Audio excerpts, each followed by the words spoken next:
I'm joined by Councilmember Michael Bonin. Mr. Buscaino is in the district on business. Seriously? Mr. Clerk, how are you today? I'm doing great. Thank you very much, Great. Mr. Chair. So what's our first item? Under item 1, we have an amendment to the Harbor Department's concession agreement with Via Cabrillo Marina 2500. This is for the use of Harbor Department-owned land at 2500 Via Cabrillo Marina for constructing, operating, and maintaining facilities for a convenience restaurant, charter vessel facility, and related marine services and retail operations. This amendment would change the method for the calculation of monthly rent and would amend the authorized uses. Very well. Let's have the CAO first. Hi, Alvin Newman, CAO's office. The Harbor Department is requesting, as was stated, a third amendment to the concession agreement. This third amendment will have the effect of making changes to the contract as it relates to the two rental compensation requirements and also as it relates to consolidating the facilities under one marine-related office space. Good morning, Councilman. Carol Winnicki, Property Manager, Harbor Department. This is an amendment to an existing leasehold. It's kind of a cleanup activity to amend the uses consistent with office purposes and to delete other uses that are not consistent. And the councilman's been briefed on this at the district, and he supports it. Very good.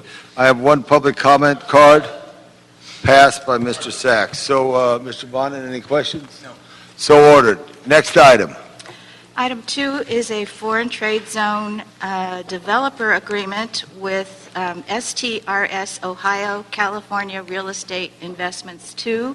This is for development of site number 20 in Mira Loma, California, which is approximately 60 miles northeast of the port.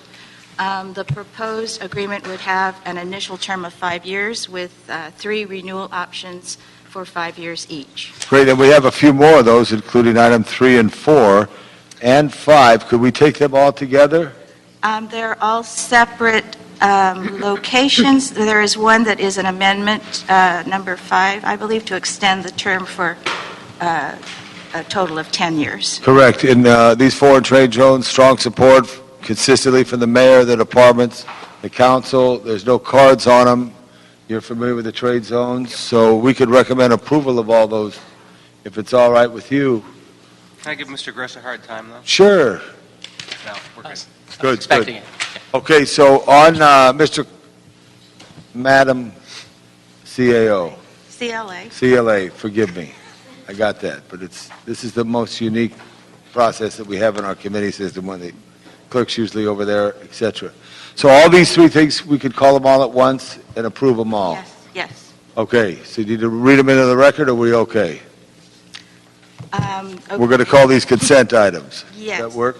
I just did number 2. Number 3 is the Foreign Trade Zone Operating Agreement with Puma North America for a site operation of a site in Carson. And that agreement would, this is another one that would extend the term by 5 years. Got it. Oh, I'm sorry, yes, it's 5 years with 3 5-year renewal options for 20 years. Number 4 is another one for Puma North America, located in Torrance. The operating agreement would authorize an initial term of 5 years and with 3 5-year renewal options. And as I mentioned, number 5 is with KW International in Carson. That is an amendment to extend that operating agreement for... Very good. These are very important. I hope you publicize them, too, so people know the opportunity that exists. So with that being said, Mr. Bonin, support, so moved. Move it on to council. Thank you. Item number 6, we're going to continue, but Mr. Sachs and Dr. Williams, you want to make a public comment on it? We're continuing the matter. Come on up to the table. Short meeting. Dr. Tom Williams, LA 32 Neighborhood Council Subcommittee for Transportation. Quite concerned about the port because I worked at the Dubai Ports Authority in Dubai, United Arab Emirates, and in Hong Kong with the ports there. We have a basic problem with the Port of LA. throughput. If you take the total number of births and divide it into the total number of TEUs per year, you get maybe 100,000. In Hong Kong, 20 years ago, we were doing 300,000 on one berth. And Sealand Maersk had one berth, and they moved 1 million 20-foot equivalent units per year. They did it because they were well organized, and they had it organized so that it would pass through quickly. We have a problem with our ports. There's virtually no real rail connection there. We have the Alameda Corridor, we have the Alameda Corridor East, but we don't have any other corridors. So we're quite concerned about getting the number of TEUs up per berth. Why isn't there a performance criteria for the port? How many TEUs per berth? Maersk Sealand can do it, and they're trying to do it in the port. But we basically have a problem that the port isn't organized to do that. Consider what the land use implications would be to tourism, to commerce, if you could take out half of the current transshipment of containers out of the port area and put it on rail and get it out of those ports and get those ships turned around much faster. Thank you. Mr. Sachs. Yes, thank you. Good morning, Arnold Sachs. First, this is an article from the LA Times from September 5th, 2010, and it's regarding actually the Alameda Corridor's debt payment schedule, but part of it mentions in 1994 the Los Angeles Customs District, which includes Los Angeles International Airport, topped New York in total trade value for the first time. And basically the article is about the Alameda Corridor, which runs from the port, and it mentions this Custom Trades District, which, with a little bit of a stretch, I think could partner to create this world, to promote trade development, investment, and tourism in the region. I mean, it's not necessarily a big step for them if the city has people that are vested in this interest. But more to my concerns here, you want to promote LAX. There's still no rail line from LAX planned for the next 15 years, let's say. The transportation from the Port of LA into the City of LA, is there a plan to enhance transportation infrastructure from the Port of LA for the tour ships that come into LA? There's no flyaway that takes you from the Port of LA to LAX, although that's a different situation. There's still no flyaway. There's no direct link for any rail from the Port of LA. Bus service is cut from the Port of LA. So you want to enhance transportation and you want to enhance tourism, because the other businesses are predicated on a lot of different effects, especially unions and the things that occur there. Start with the infrastructure, sir. All right, and I want you to look up the word charter bus. They use them sometimes. Thank you, Arnold. Now, 6 is continued. 7. Under item 7, we have a motion Bonin-Buscaino, which proposes that the council ask Los Angeles World Airports to report to this committee regarding airports policy on the use of airport consultants, particularly construction management consultants. Also to provide an accounting of all reimbursement costs associated with the current construction management contracts at LAX, and to provide an update on the airport's efforts to implement the controller's recommendations contained in recent audits of LAWA's financial operations and its capital improvement program. Very well. I have 3 speaker cards. Diane Williams, Dan Marisol, is that correct? Correct. Okay, and Arnold Sachs. Come up to the table, please. Diane. Good morning, members. My name is Diana Williams. I'm here representing AFSCME. I'm also an executive administrative assistant representing Local 3672 as president. ASME represents over 8,000 municipal workers in the city of LA. We're also members of the City Coalition of Unions, which represent 22,000 workers in the city. Our members work day in and day out to keep the city running as smoothly as possible. But we are concerned. We're concerned that LAWA is considering moving ahead with a $240 million contract in new construction management contracts, just as it has been reported in the media. It's been reported that there's been a lot of wasteful spending in LAWA's consulting contracts, and I'm here to address one of those issues. The use of expensive consultants has been criticized in a series of audit reports recently released by the Controller's Office.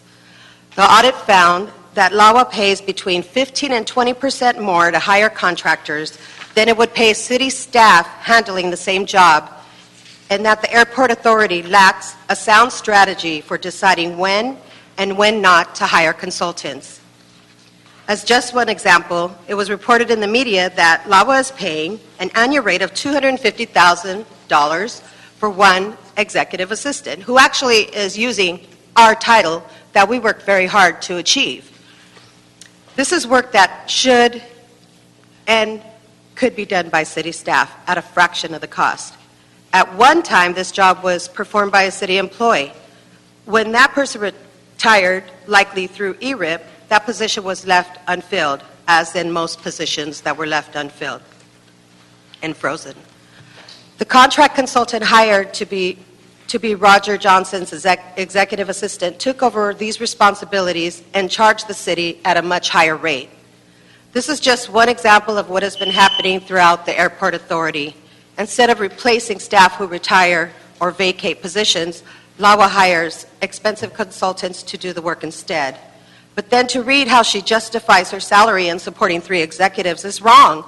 We executive assistants support many executives at one time. And so I really take issue with that, especially when my members are being demoted to lower paying salaries, specifically one who works in LAWA as a secretary who was formerly in a 3 position. Okay, if you could wrap up.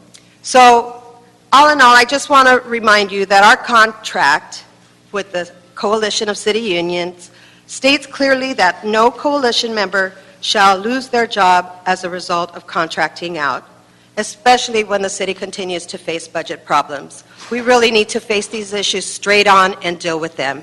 And I thank you very much for your time. And I also have this written out because I really would like to discuss further should you Give to like. the sergeant, he'll deliver it again. Thank you.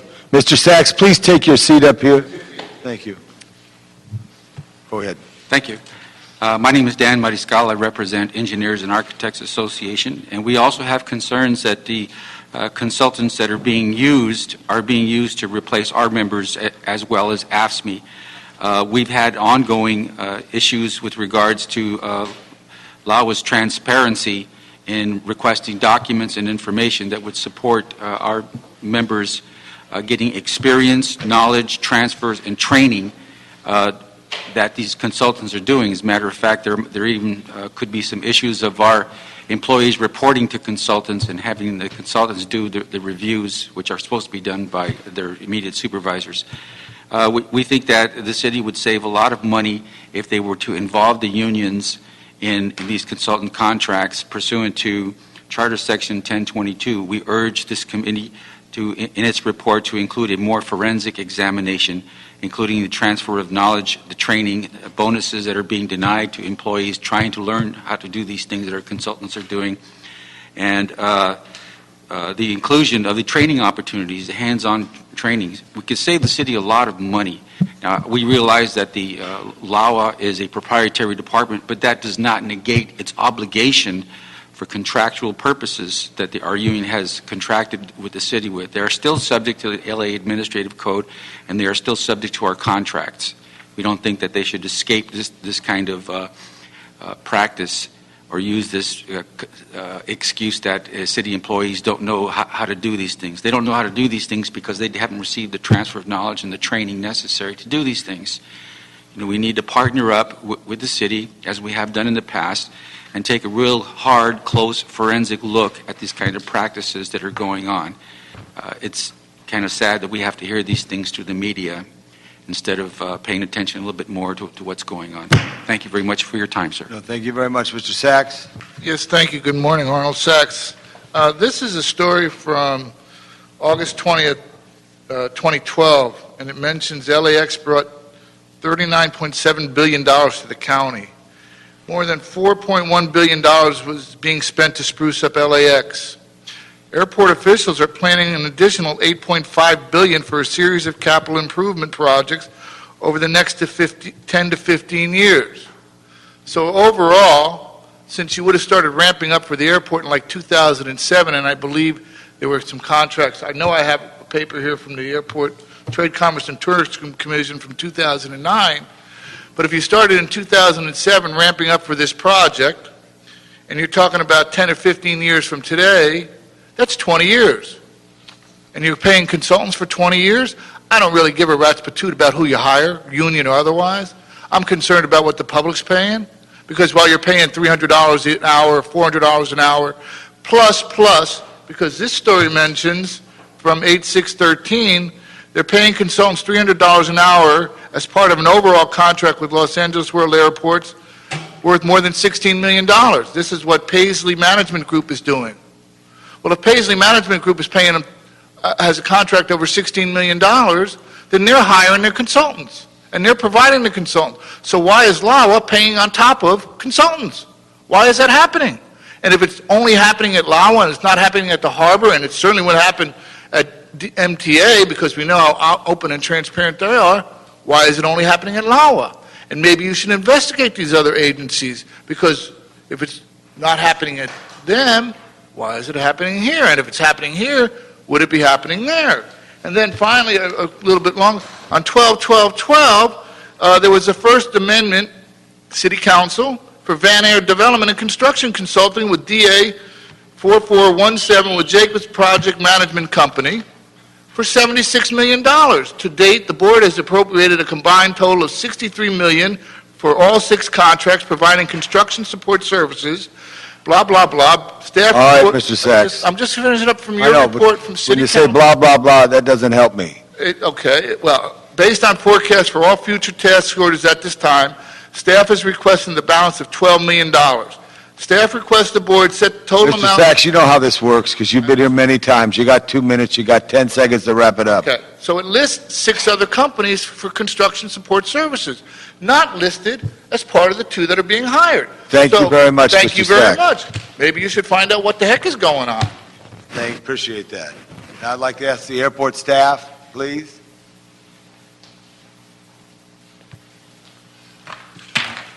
Good morning. Morning. Good morning. We are delighted to be here to discuss Councilman Bonin's resolution. Now, the For resolution the record, actually... Gina Marie Sure. Lindsay. Gina Marie Lindsay, Executive Director, Los Angeles World Airports. Roger Johnson, Deputy Executive Director. Mr. President. Michael Lawson, President of the Board of Airport Thank Commissioners. you very much. Okay. I believe you all have a hard copy of a slide deck that we pulled together in order to try to organize our conversation this morning.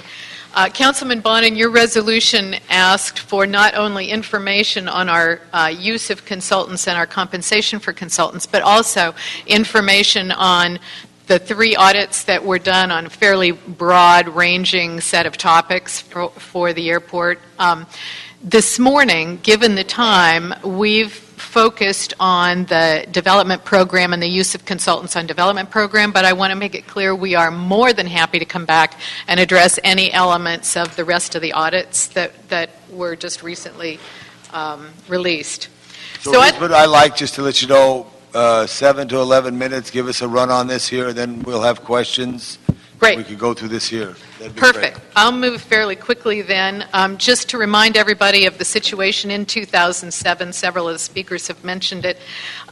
We had a completed master plan that cost $160 million, but the plan was unaffordable, and it certainly was undeliverable if we were going to continue to operate LAX at the same time we were going to try to deliver the programs. We set out to deliver the midfield satellite concourse because LAWA staff indicated that we could do that by 2012. Truth is that the master plan was really bubbles on an aerial photo. There was no project definition. There was no system of consistently estimating the cost for projects, figuring out how we would put our construction projects together or our contracts together. No standard approach to how you were figuring out where you put the operating costs versus what became a capital cost. So in essence, there was no machine to deliver the magnitude of projects that the master plan was identifying.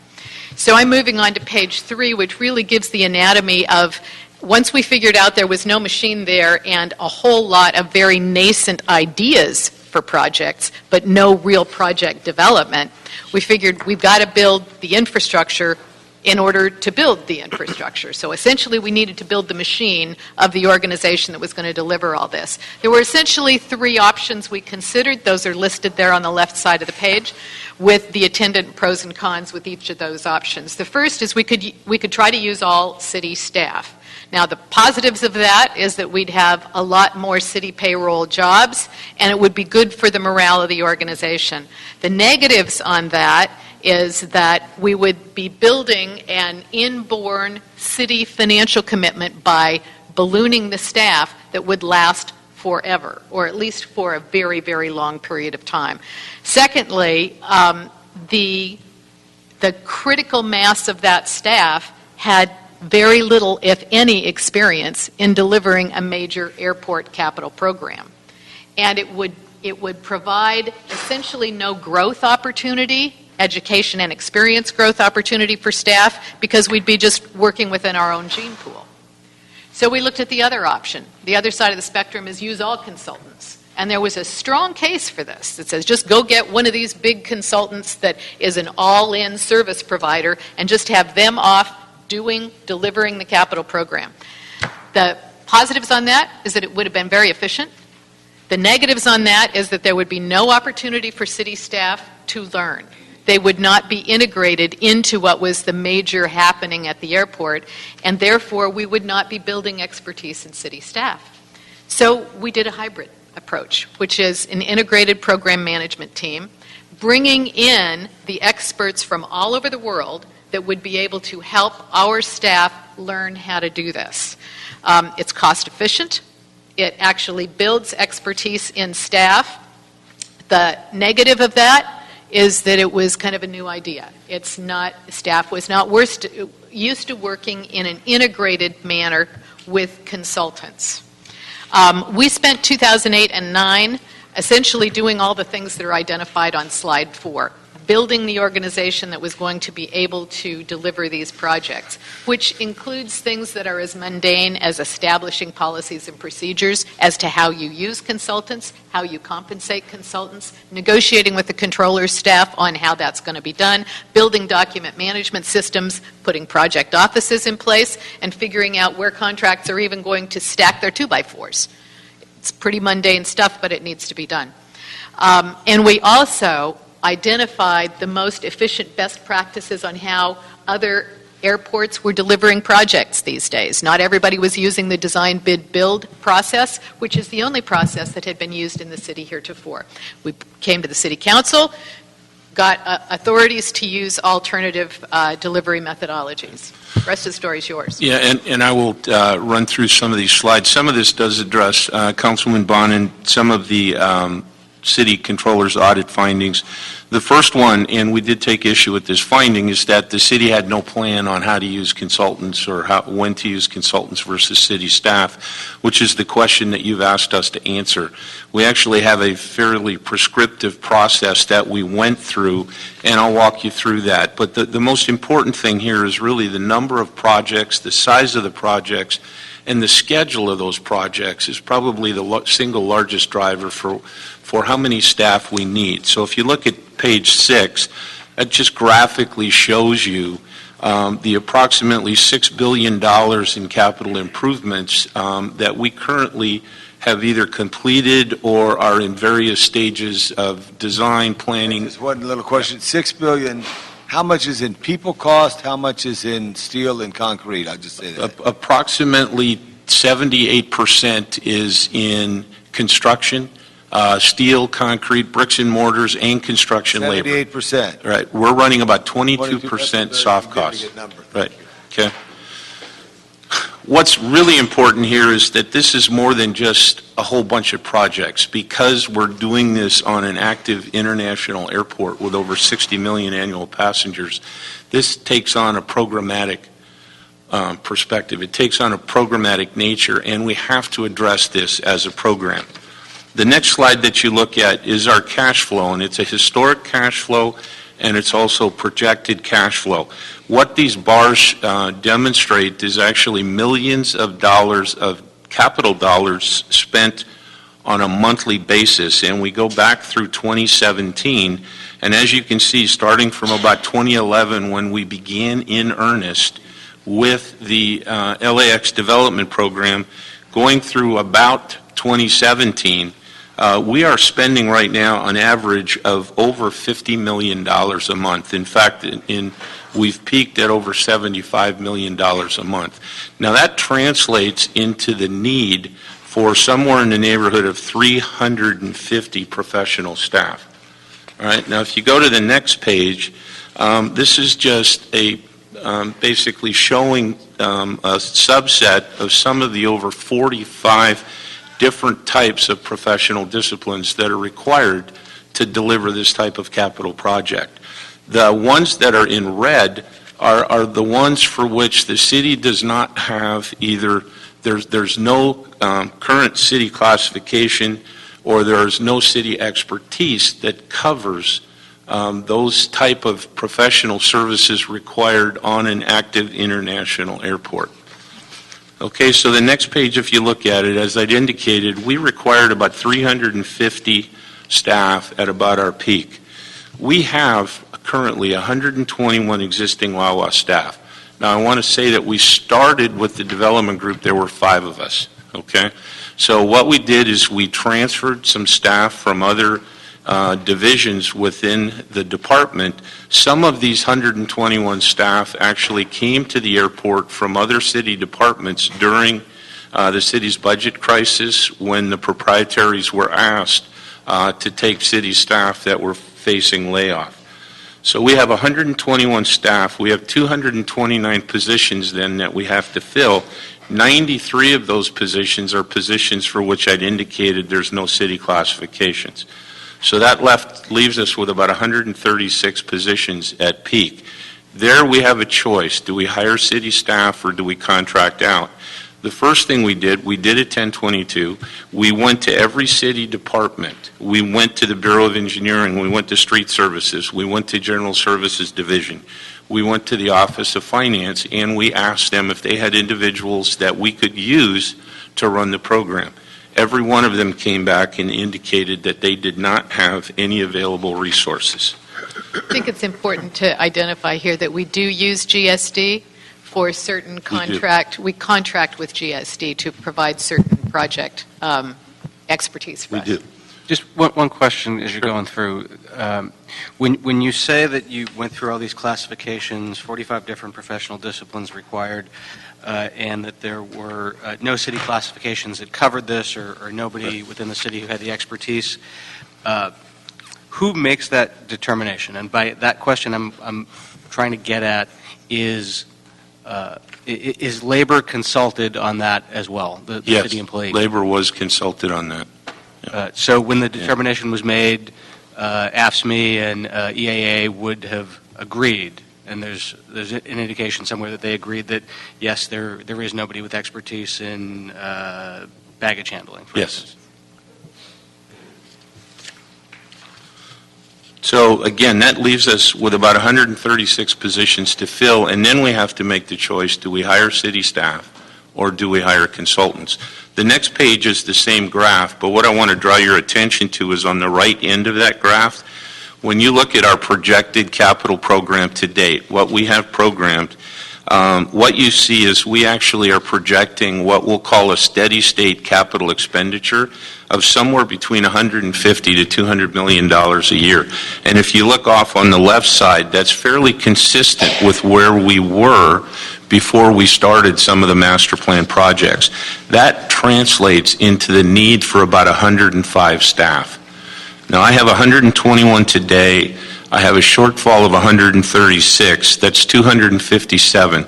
So if I were to go out and hire the 136, I would have 257 city employees against a long-term need of 105. So at that point in time, we made the decision to go out with consultant contracts. One other thing, and this is in direct response to some of the news articles, in addition to just the staff requirements that we need, the professional services, we've been tasked with restoring LAX as a world-class international airport. And we're not building traditional buildings, we're not building bridges, we're not building roads, we're not building curb and gutter. We're building runways, taxiways. The facilities at the airport are unique. We went out and purposefully looked for specialized airport expertise with worldwide expertise in program management at airports, in design management at airports, and in construction management at airports. And some of the recent newspaper stories that have listed some of the high-priced consultants that LAWA has working for us, these pictures here represent their most recent projects. We went out and we found people that had worked on award-winning international terminals to come to LAX and help us bring and restore LAX as an international airport. And bottom line, and roll through this right here because we got the gist of it, but we have some questions that we want to get answered. So here's the bottom line then, as far as that goes. If you look at the next page, there's a graph there. 33% of the employees providing professional services on the capital program today are city staff. Okay, 63.5% are local consultants. What does local mean? Local means they live here. They live in the Southern California area. We pay no travel costs. We pay no per diem costs. All we pay is straight labor. They drive to LAX and we pay an hourly rate for them. Okay? So over 96% of the people working on this project are local, either city or local consultants. In fact, it's important, a key criteria that we use for hiring consultants is a robust pool of local resources. About 3.5% of the consultants that we have working for us today are the ones that are in this specialized category that have come in recently from either Kuala Lumpur or Doha or some other international airport. And these individuals we're paying, we also pay for their living expenses while they are here on assignment. Okay, and those are some of the things you've read about in the newspaper. In some cases, we pay for apartments because if they're here on a long-term assignment, say of a year or so, it's cheaper to lease an apartment than it is to pay rent, to pay a hotel, and then to have to pay for meals. So I think we should also say that we only contract on an annual basis. Right. We go to the Board of Airport Commissioners and we get annual appropriations for all of our consultant contracts. Right. So they don't have any guarantee that they're going to be here any more than 12 months, and we can let them go with no notice whatsoever. Right, and if you feel comfortable, I'd like to ask Mr. Bonin if he has some questions, unless you have some points you wanted to hit. I've seen the tail of this. yeah, just the last thing that I wanted to do on the next page is just to show you, again, we're not unique. Right. We've benchmarked against other airports. What we've looked at are large international airports with capital programs in excess of $1 billion. In fact, if you look at it, LAX is the second one from the bottom. At 33% public employee involvement, we're actually at the high end of the use of public employees in a capital program. So with that, Good.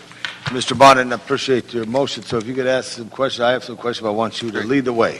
Thank you. Just sort of a note of context. I appreciate all three of you being here today and making the presentation. I really appreciate this. This is very helpful. I put this motion in reaction to the Daily Breeze story because I wanted to get answers to some of the questions it raised. And I thought that LAWA probably wanted an opportunity to answer many of those questions. This wasn't one of those things, and I hope it isn't, where it's an opportunity for me to bang my shoe on the table and get on talk radio, because I have a bunch of questions, but I hope that that we have a sort of thoughtful discussion, because I think these are important issues. I get, first of all, that this is the biggest public works project in the country, and we haven't done a lot of work here in the city of this scale, so it was important to look outside. So I have a couple lines of questions. One line is specific to some of the stuff that was in the Daily Breeze story, and then there's a line that is sort of broader than that, a follow-up to some of what you asked, and some questions about the controller's audit and implementation of the recommendations. The first thing I wanted to ask about was some of the stuff that was in the Daily Breeze story. You talked about the apartments that are being provided for folks. I also noticed that there were charges of $400 a month in many cases for a furniture allowance. Why were we paying for a furniture allowance? The furniture allowance is just part of it's a furnished apartment. So what we paid for in 2 cases were furnished apartments. So the individuals came here and they rented furnished apartments. So. And how did we choose that this was the place for them to stay? What we have done is we basically asked them to locate themselves within a local area. We asked them to rent a 1-bedroom apartment. So it's based on a local 1-bedroom apartment. So we did give them latitude in the apartments that they chose to live in. And what guidelines did we give them for cost? Basically what we did is we utilized, when we did the comparison, we looked at the cost of what it would be to house them in a hotel with hotel meals and per diem, and then compared that to the cost of an apartment. And in every case, the apartment cost, the ones that the Daily Breeze have indicated are high, were still lower than the per diem cost and a hotel cost. I should also state that one of the things that the Daily Breeze indicated, one of those, it is a married couple. They do have a 2-bedroom apartment. So I get that we wanted them to come in lower than the cost of a per diem for a hotel, but would it be possible to shoot even lower than that and more inexpensive? Yes, sir, it would be. You know, I'm very fond of Playa del Oro. It's in the district. It's a great place. Would, for instance, the Oakwood apartments have been cheaper, and would that have come without the additional furniture cost? I don't know, sir. I can find out. Yeah, I'd like us to look into that. I'm just wondering if there's a cheaper way to do this. Okay. Okay. There's the question about that the folks from ASME raised about the executive administrative assistant who's getting paid in the 6 figures. Can you explain what's going on with that? Actually, the executive assistant is being compensated. She is actually being compensated at about the same level as an executive assistant for the city. It's the consultant's overhead charges that drive those costs up. So that's the explanation for that position. I will also say that... But wouldn't that be a classification that is covered by city knowledge? Yeah, Ms. Morales has over 20 years of working on large capital programs, so she does have some expertise and is utilized to help in a lot of ways that she's not just, I guess, an executive secretary, which is one of the reasons we brought her on. I think almost anybody in the building, certainly members of the council, would say that their schedulers or their executive assistants are not just executive assistants. You're welcome.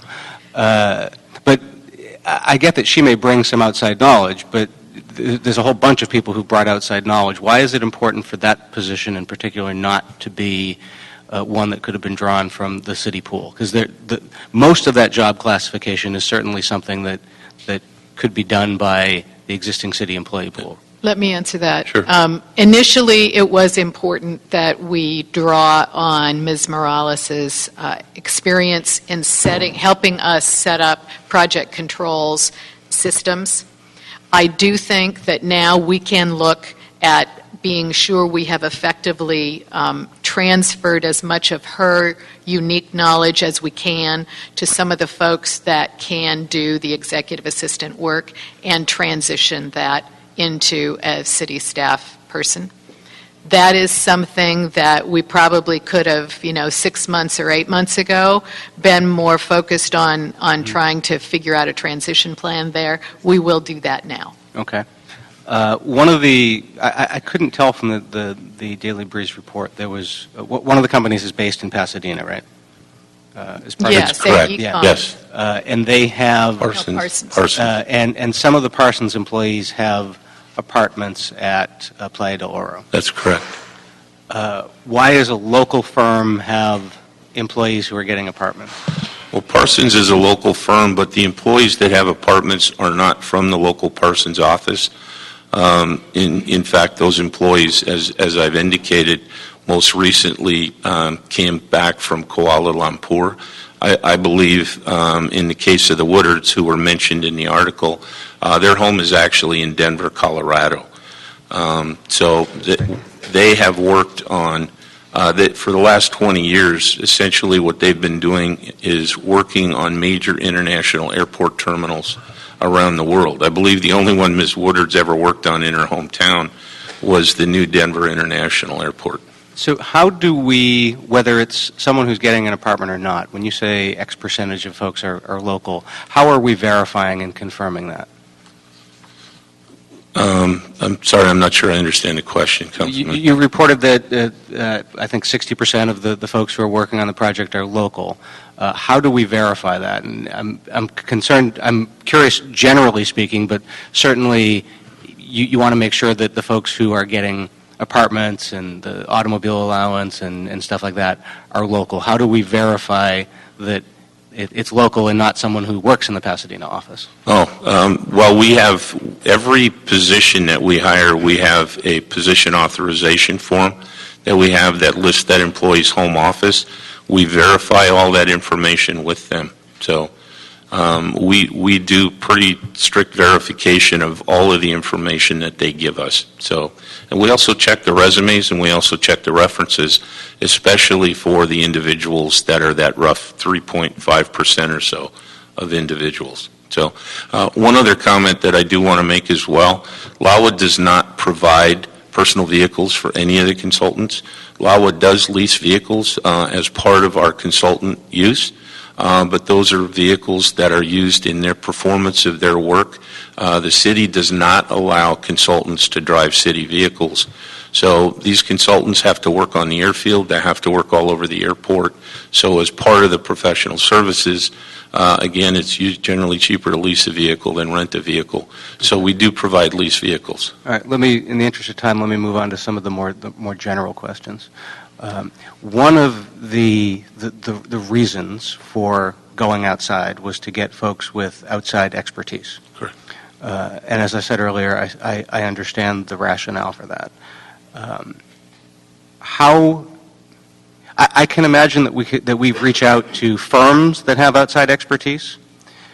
How are we certain, tell me how we know that the folks we're getting, the individuals have the outside expertise and that they're not someone from a firm that has the expertise, but the firm is actually giving them sort of on-the-ground training, which we could be doing with our own employees. Again, probably the best way to explain it, every position that we have, we put a position description together, and we have the requirements that we want for that position. We give those position descriptions to the firms that we've hired and ask them to send us resumes. We actually review those resumes and we call references for all of those individuals. So we don't just go out to the firm and say, give me a qualified body. Mm-hmm. We go out to the firms with job descriptions, with qualifications required.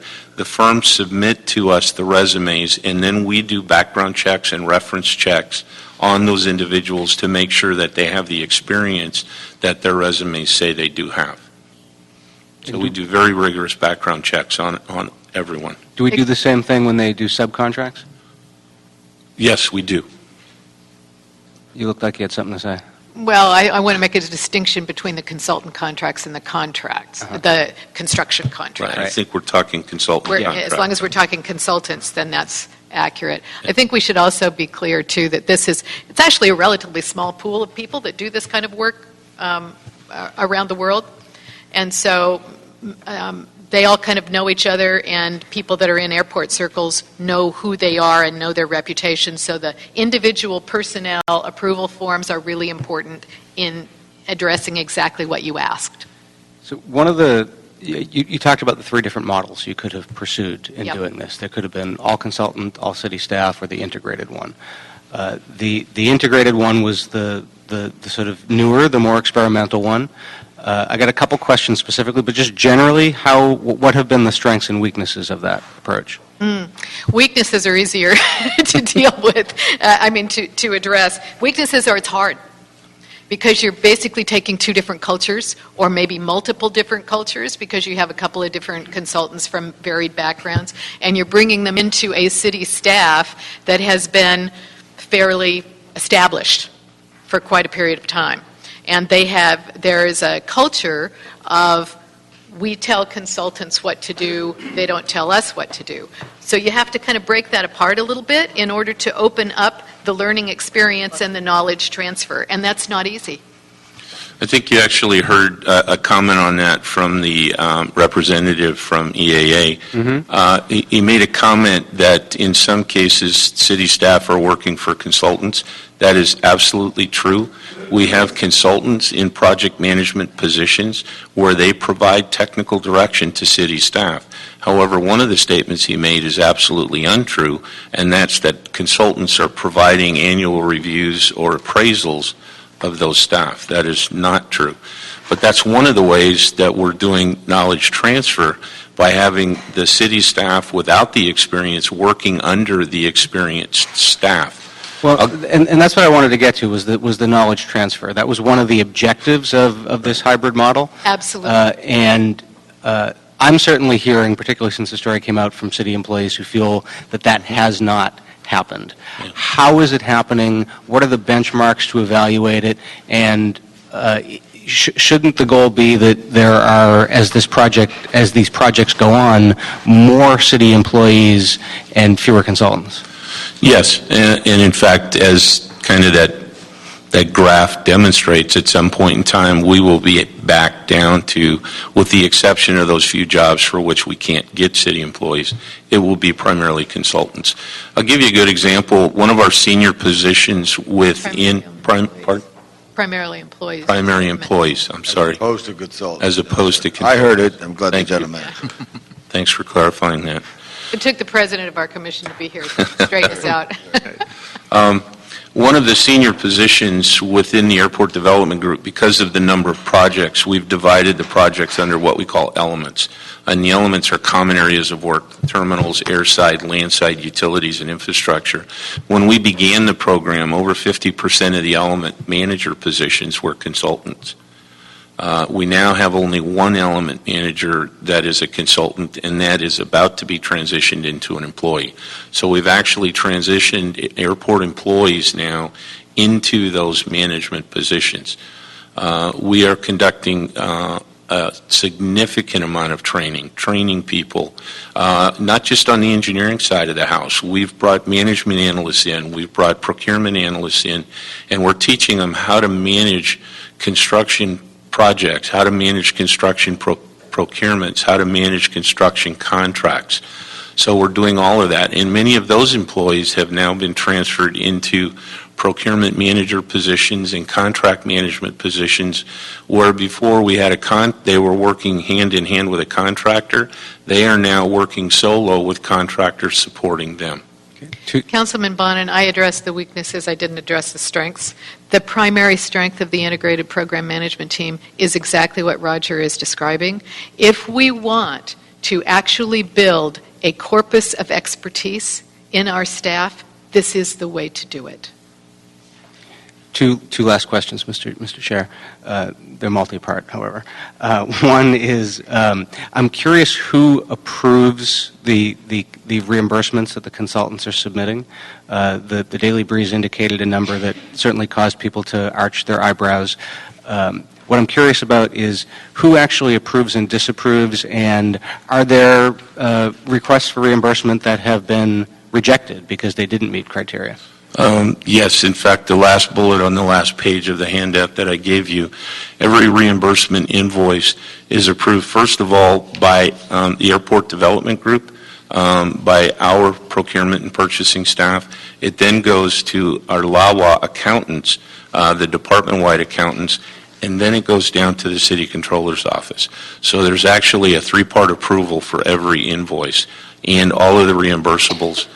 All of those reimbursables are checked against the consultant travel policy and reimbursable guidelines that we negotiated with the City Controller's office as part of the task that we did when we set this program up. Have any been rejected? There have been some where somebody has submitted something inadvertently that was not covered, and those will not be paid, yes. Okay. Typically, that doesn't happen because a consultant typically won't submit an invoice for something under which their contract does not allow them to bill. And the final question is, there were other contracts that were before the Board of Airport Commissioners last Monday that got held for reasons. Those contracts came before the board after the controller's audit reports and recommendations? That's correct. Are the standards for hiring contractors or reimbursements different in this new set of contracts? And if so, is there a way to try to put some of those tighter provisions into the existing contracts? We actually, there is a slide in here where we get into that, where we have tightened some things up even more. We've put salary caps, for example, in the contracts. We've changed the methodology there. We've had salary caps, but we've tightened some things up. By salary cap, I mean the range, the upper limit at which we will actually reimburse a consultant for. So we've changed some of those practices. We've actually had fairly tight cost control practices under our contracts, and if you choose to have us come back to discuss the controller's audit, we will tell you that we have a serious disagreement with that one finding in the controller's audit. So we'd be happy to discuss that. But the contracts were tightened up, yes. Okay. Those are my questions. I'll have a recommendation, but... Yeah, okay, just a couple of quick things, too. I think both Mr. Mariscal and Ms. Williams made some very good points.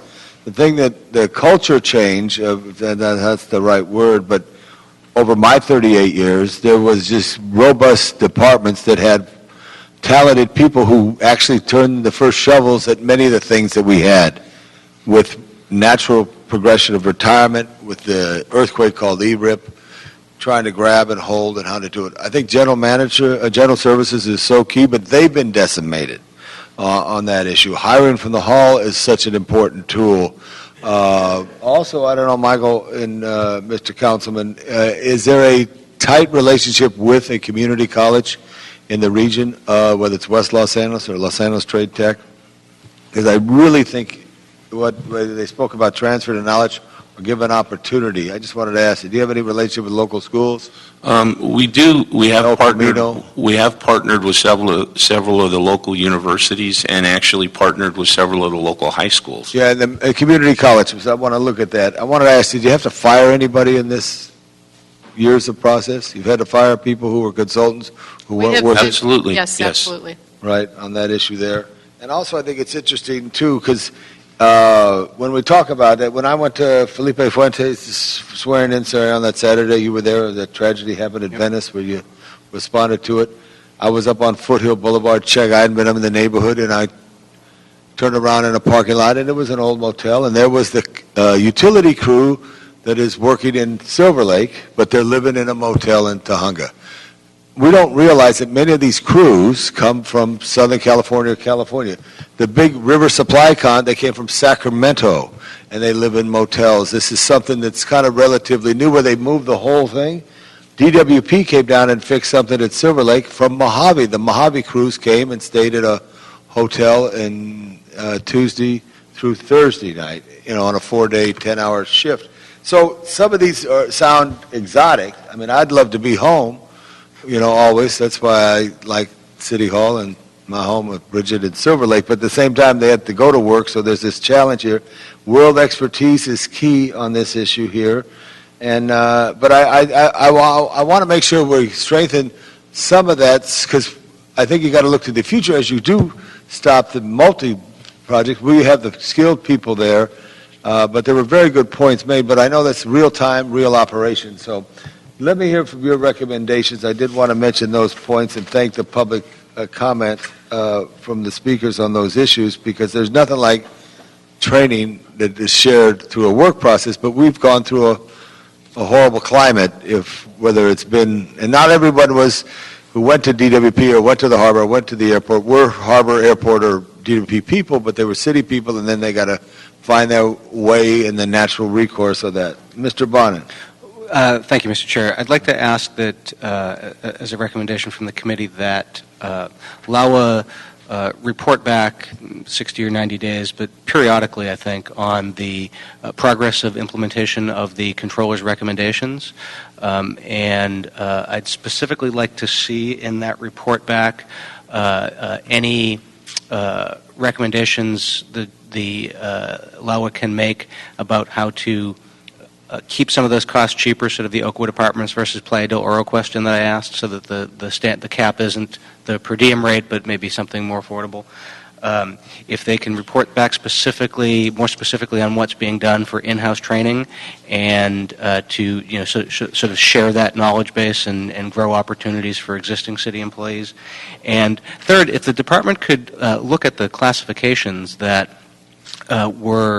that did not have anybody in-house at the city who could fill that we didn't have a classification for, and make recommendations. Are there any classifications that the city should be creating? Some of those things may be project-specific and will go away in a few years, but some of those things may be long-term that we should think about having a classification for. Very good. So with that being said, do you want to hold this in committee for 60 days, or do you want to? So we're going to hold it in committee for 60 days, give you time, 60 to 90, because I know we're entering the school into vacation cycle. I don't know what the time frame is, and then you're a great commissioner, but I don't know what the great mayor is going to do with the great commissioner and others. So that's another question. There may be a whole new board. I don't know. This is a change of administration. So this has been a good discussion. Yeah. So I thank everybody for their participation. We're going to have to run down to City Council. There's no public comment card, Sergeant. I thank you, staff. Mr. President, I thank you for your service to the City of Los Angeles. Thank you. This meeting is adjourned.